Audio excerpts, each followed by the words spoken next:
बच्चों आज हम सप्ताह के नाम सीखेंगे, ठीक है।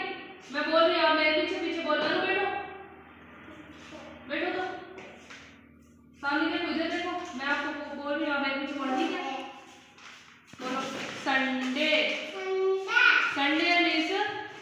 संडे यानी अनु, इधर अनु बैठ जाओ। अनु बैठो।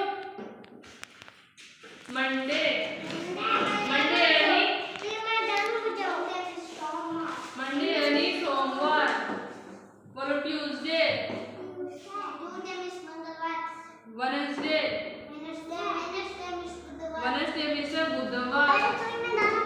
चलाऊंगी यहाँ, बैठ पहले।